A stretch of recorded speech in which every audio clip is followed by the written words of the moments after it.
Welcome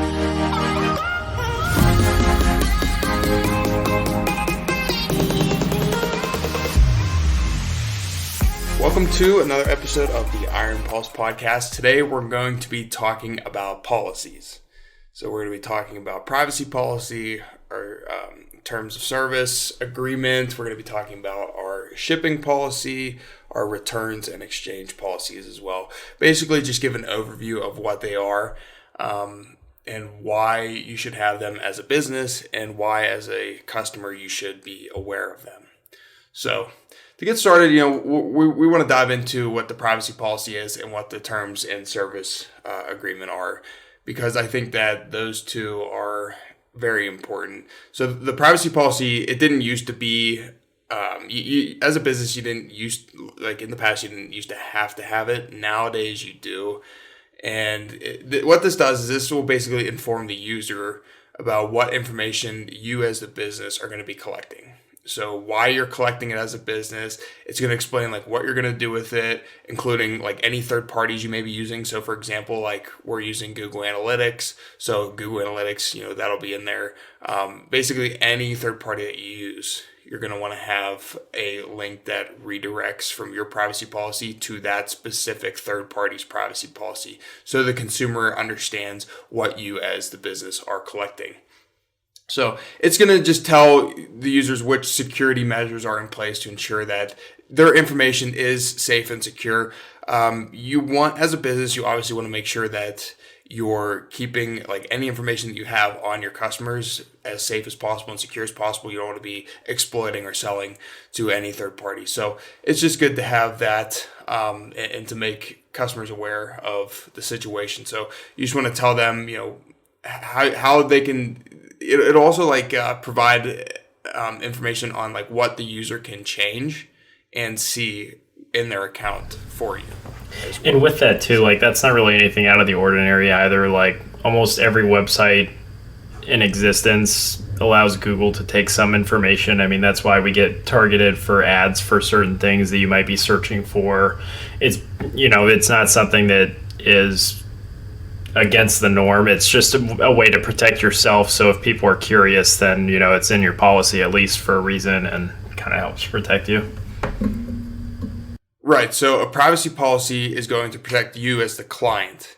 So you as the customer. But a terms of service, terms and condition agreement, this is going to be more for the business, more for the company. It's going to protect the company. So and what this does is this basically states any billing information, any warranty disclaimers, how your product is allowed to be used, under what circumstances you can terminate somebody's account. So for example, if you have somebody that has created an account on your website and they're not following the rules of the website, you are allowed to terminate their account. And this will just state what basically the lines that the customer has to stay within while using your site. Otherwise, you do have the right to terminate their account.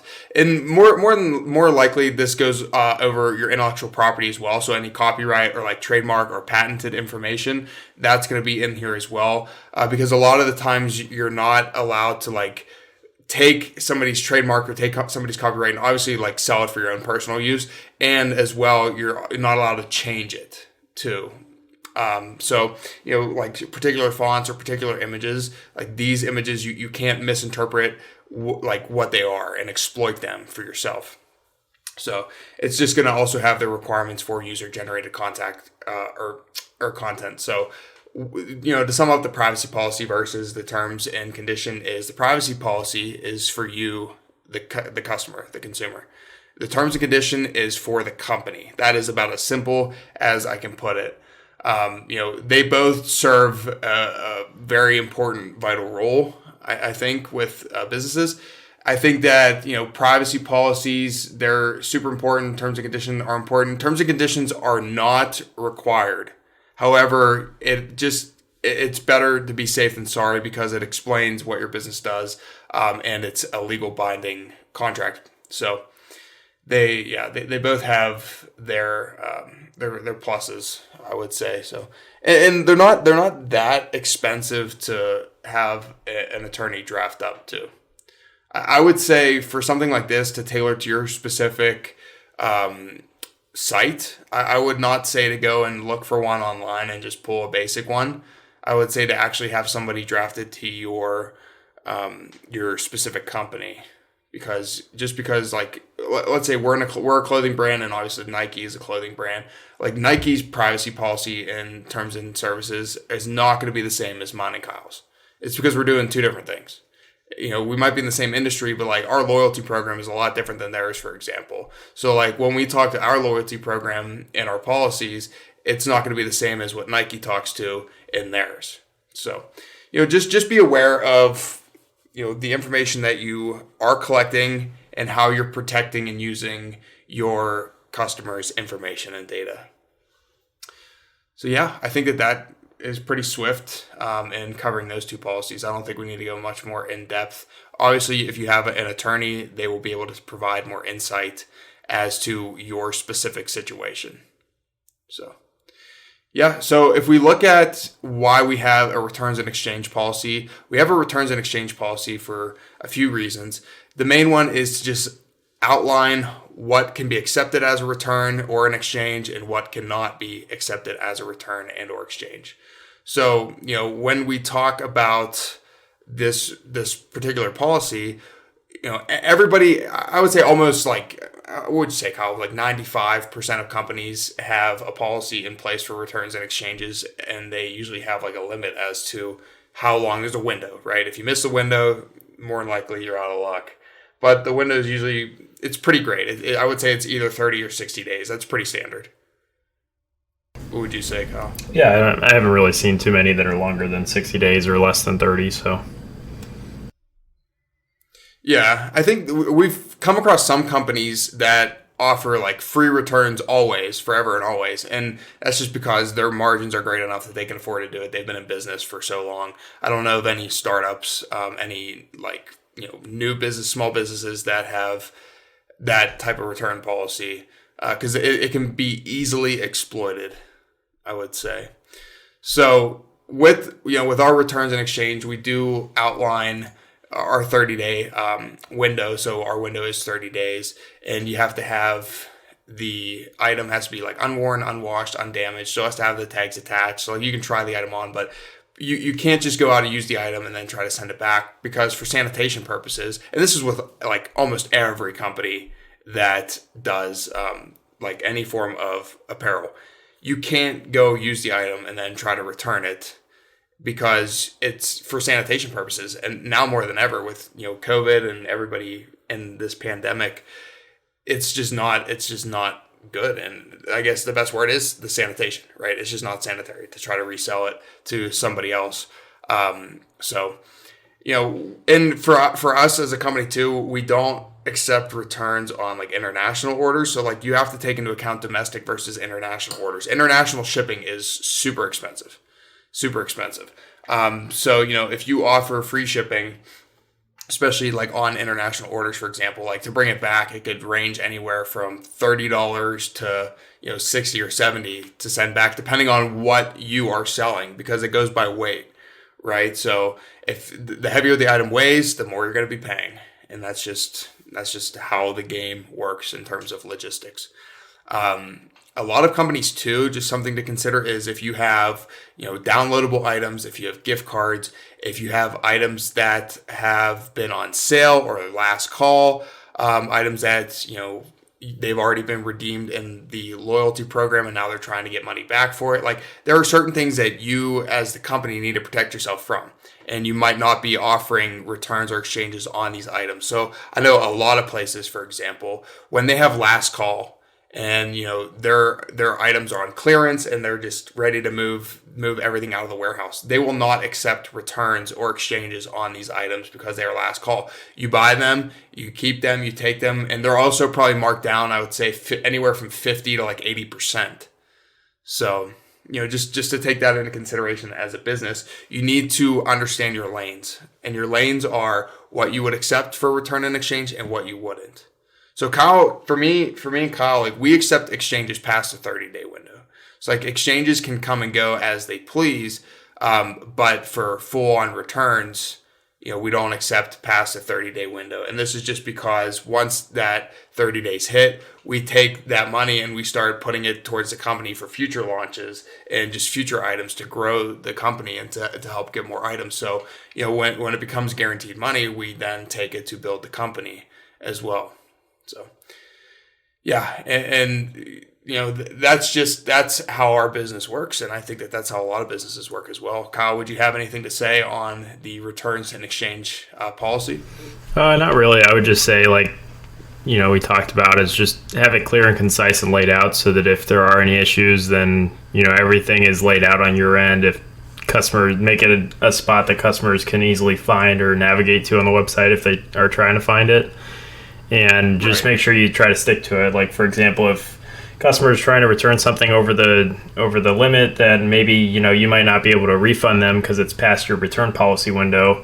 But maybe you could offer them a gift card or something, to try to make them a happy customer if it is past the 30 days. But overall, you just want to try to stick to your policy so that it doesn't come back to bite you later on, and make sure it's a fair policy, the one that makes sense, and just try to stick to it as much as you can. Yeah, to Kyle's point, you can always offer a gift card, so you can offer a return, but then give them a gift card instead of a full-on refund so that they can spend that money back into your company. And what also, Kyle also brought up a good point in terms of this is a legal binding agreement. Okay, so when you have this policy, it's an agreement between you as a company and your customer.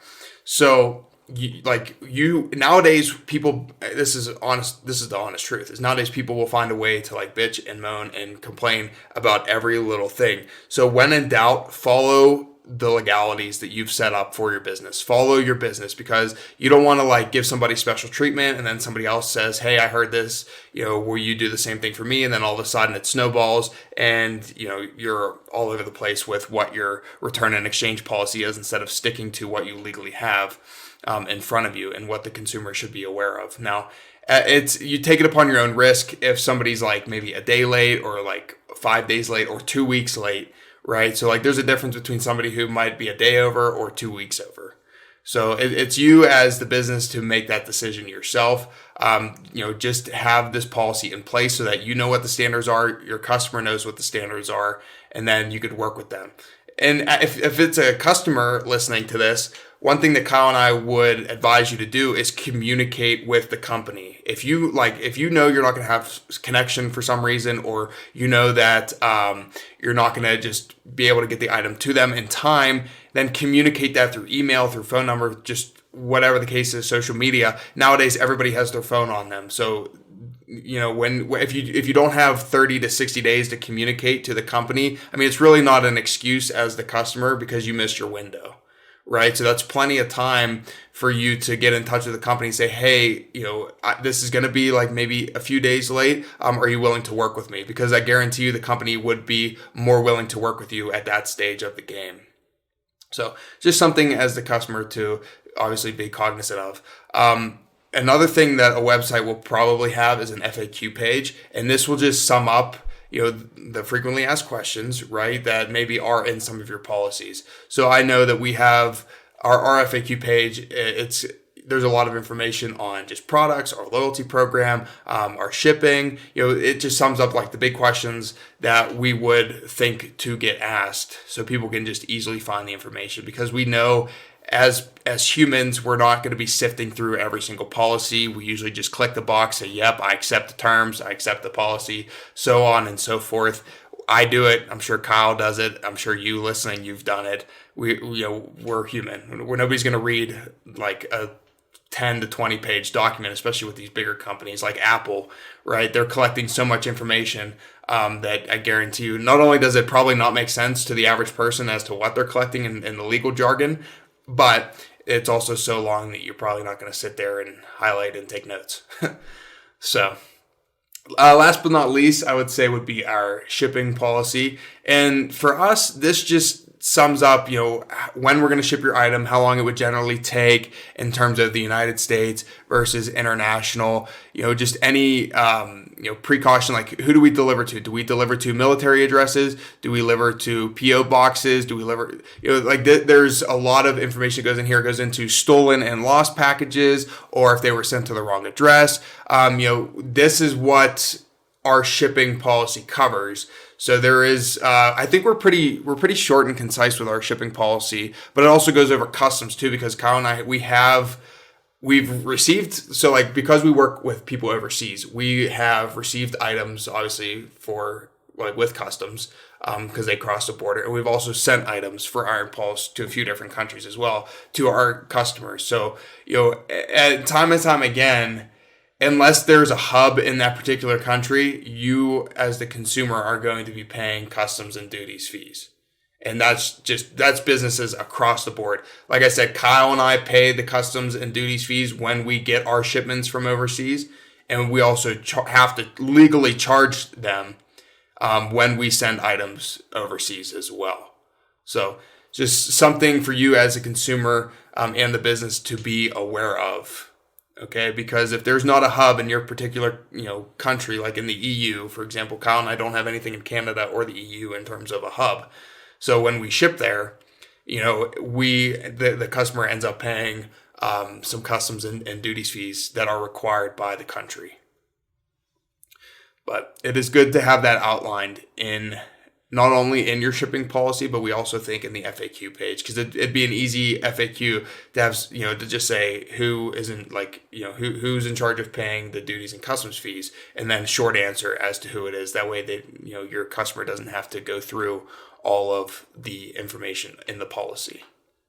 So I think that sums everything up pretty well for just our policies and what you as a business should definitely consider having. You legally have to have a privacy policy, but it's mine and Kyle's recommendation to have a terms and condition, a returns and exchange policy, and a shipping policy as well.